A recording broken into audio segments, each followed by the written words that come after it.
Welcome to the lecture series of electronic device and circuits. Today our topic is PN junction diode. We know that in a piece of semiconductor material, if one half is doped by p-type impurity and other half is doped by the n-type impurity, a PN junction is formed. The plane dividing the two halves is called PN junction. In PN junction, on one side there are large number of holes, while in N side there are large number of electrons. Hence, overall there is a non-uniform distribution of the charge carriers. In p-type, majority charge carriers are holes, and in n-type the majority charge carriers are electrons. So we say they are having unequal distribution of charge carriers, that is non-uniform distribution of charge carriers. When such a non-uniform distribution exists, then the charge carriers starts moving from high concentration towards the low concentration area, and this process is called as diffusion.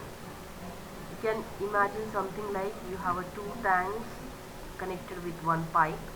One tank is completely full and other is nil. Then the moment you open that valve which connects the two tanks, automatically the water try to maintain its equilibrium.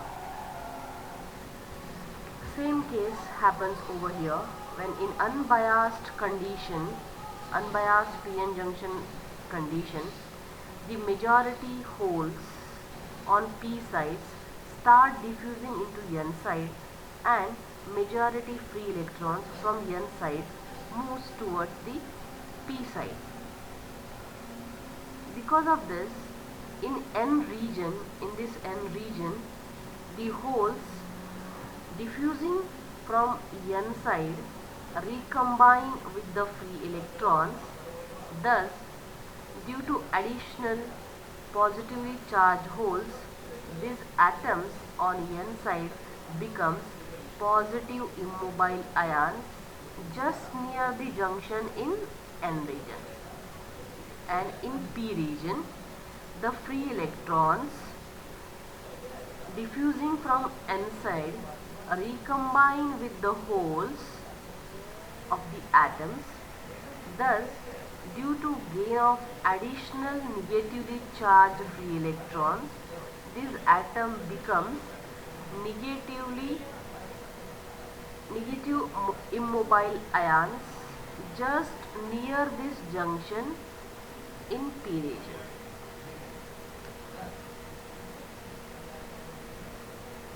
As more holes diffuse on N side, larger immobile positive charges accumulates near the junction on N side, and these positive charges repels these positively charged holes, and the diffusion of hole stops.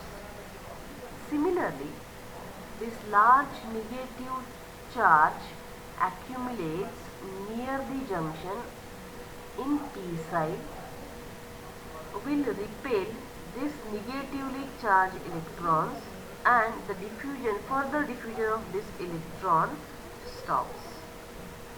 Thus, there exists a wall near the junction with negative immobile charge on P and positive immobile charge on N side, and there are no charge carriers in this region which are free. That means this region is depleted of the charge carriers. Hence, it is also called as depletion layer or depletion region or space charge region. That means in equilibrium condition, the depletion region gets widened up to a point where no further electron and hole can cross the junction, and thus it acts as a barrier. Due to this immobile positive and negative ions on N side and P side, the electric field across the junction exists. This creates the potential difference across the depletion region, which acts as a barrier, and this is called as barrier potential, junction potential, or built-in potential or cut-in potential of a PN junction diode, which can be denoted as a V0 or a Vj or V gamma. This barrier potential depends upon different parameters like what type of semiconductor you have used, what is the donor impurity you have added, what is the acceptor impurity you have added, and importantly the temperature. Now we will see how this PN junction diode works when we apply different biasing to it, and what is the symbolic representation of your PN junction diode. As we can see, PN junction is called as a diode, that means dielectrode, because it has two terminals called electrodes, one from P region, one from N region. Due to these two electrodes, it is called as diode, dielectrode. Here the this P region acts as an anode and the N region acts as a cathode.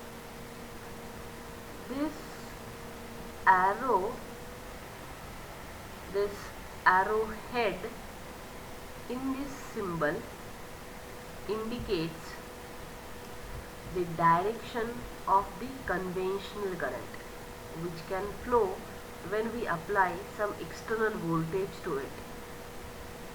And applying an external voltage to any electronic device is called as biasing.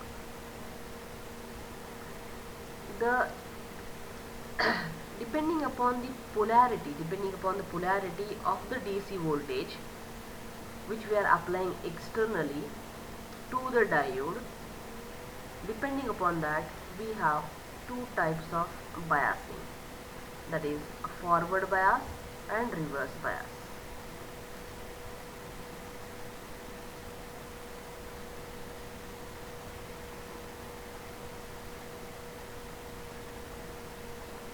Now, when we say the diode is in forward bias, when a positive terminal of a battery is connected to the P-type and negative terminal of the battery is connected to N-type of the PN junction diode, we call, or the bias which we apply is known as forward bias condition. That means you can see here in the figure, this P-type is connected to positive of battery and N-type is connected to negative of battery.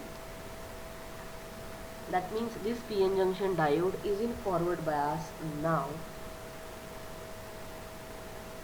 and we can see the applied external voltage, it is acting in opposition to the internal potential barrier, right? This negative, here it is positive, this is positive, here it is negative, right?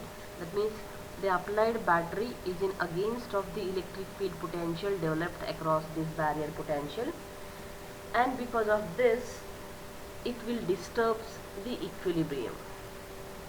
That means under forward bias condition, the positive potential, this positive potential repels these holes in P-type, so that the holes moves towards the junction, and the applied negative potential repels the electron in the N-type region, and the electrons move towards the junction.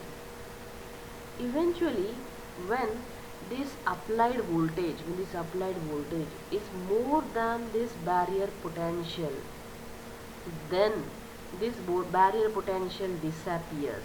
That means these charge carriers will get enough voltage to jump the wall, jump the barrier, and move from one end to the another end. That means we say the current flows through the device.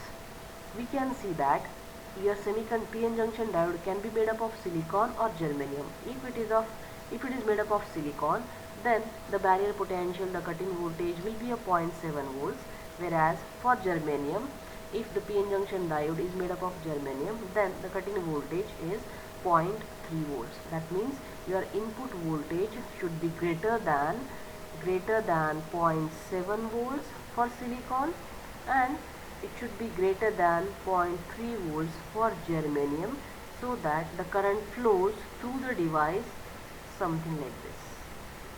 That means when your input voltage is less than 0.7 for silicon, no current flows through your device. That means forward current is equals to 0, and when it is greater, when Vf is greater than 0.7 volts, your IF, the forward current, starts increasing exponentially.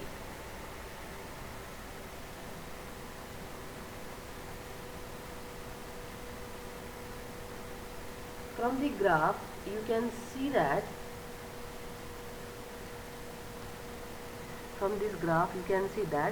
this is the IF forward current, which we are showing in a milliamps, because the current is can be measurable.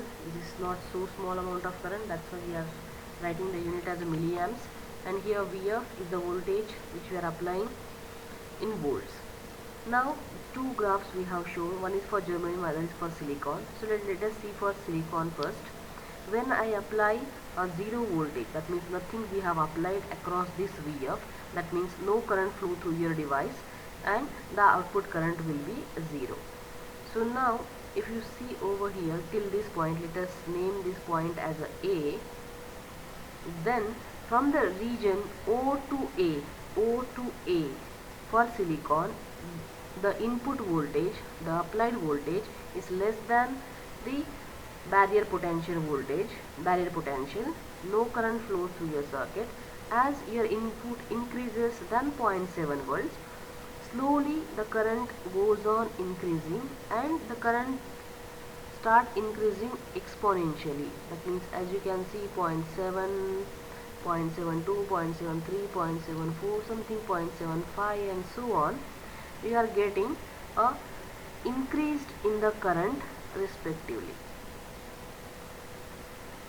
So now the voltage at before which the current is very small, almost negligible, and after which the current start increasing exponentially, we call it as a cutting voltage, threshold voltage, or knee voltage. Now let us see the second condition, that is when PN junction diode is in reverse bias condition. In reverse bias condition means what? When P is connected, when positive of battery is connected to the N type of the material, and negative of battery is connected to the P type of material, then we say it is in a PN junction diode is in reverse bias. PN junction diode is in reverse bias.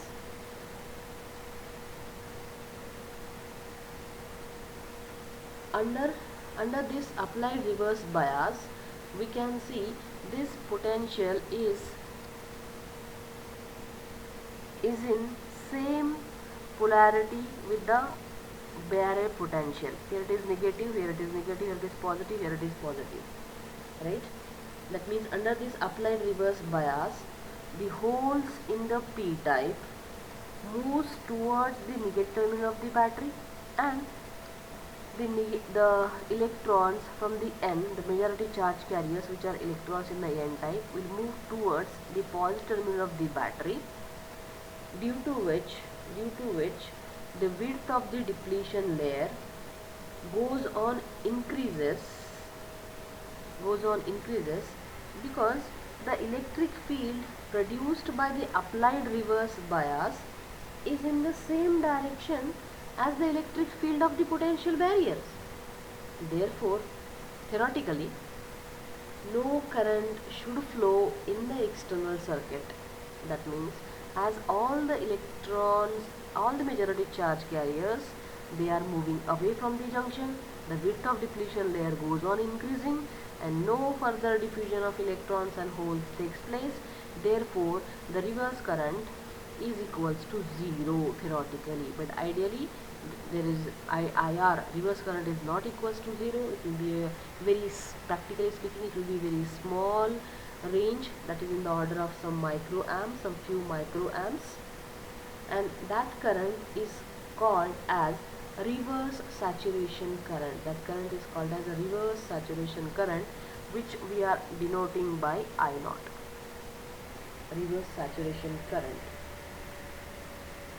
Now you can see, as you are as we said that there is no current due to the majority charge carriers, only the current flows due to minority charge carriers, because we can see in your N type we have a positive charge as a whole. Here in P type you have a negative charge as an electron.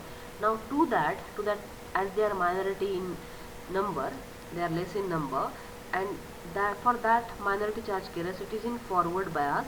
So obviously they will try to diffuse from the junction from one end to the another end, and that current we are calling as the reverse saturation current, which is not at all, which is quite negligible, because of which the current cannot be flow throughout the device.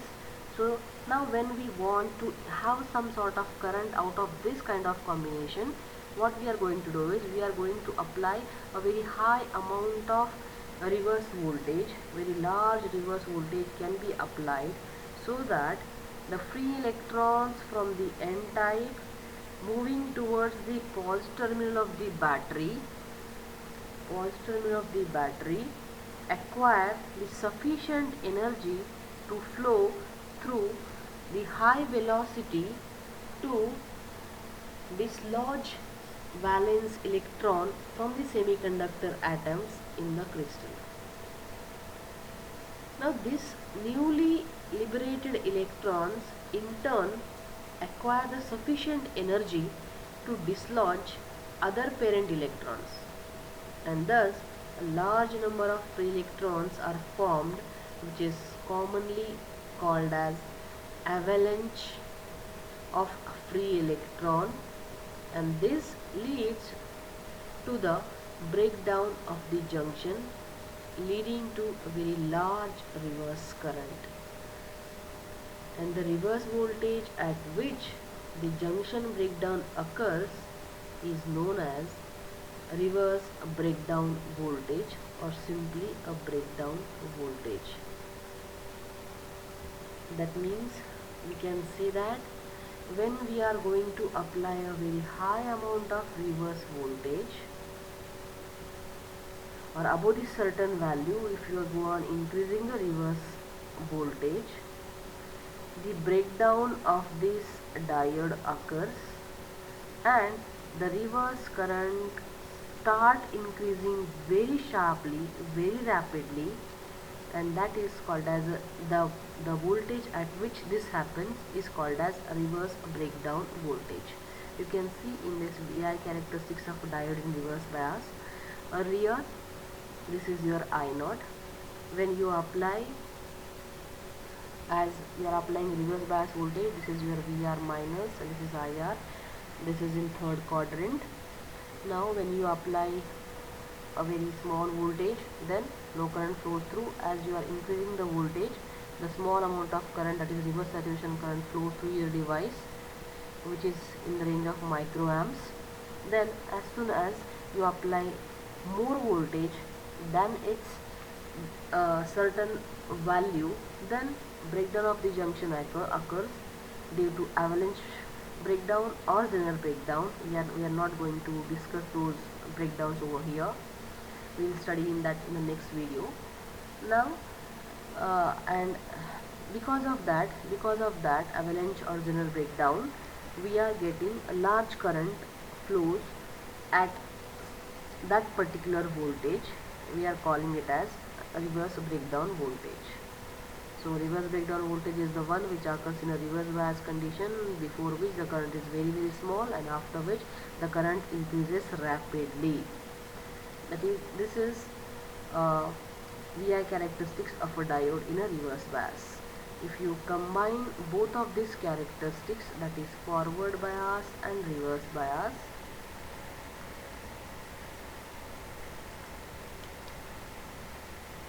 this is VF in volts,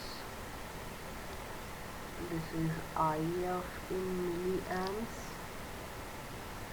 this is a V gamma cut-in voltage, this is 0, and this is your breakdown voltage, this is VR, and that is IR, which is in microamps. So this is the VI characteristics of PN diode. Thank you for the patient listening. In the next class we will see the diode current equations.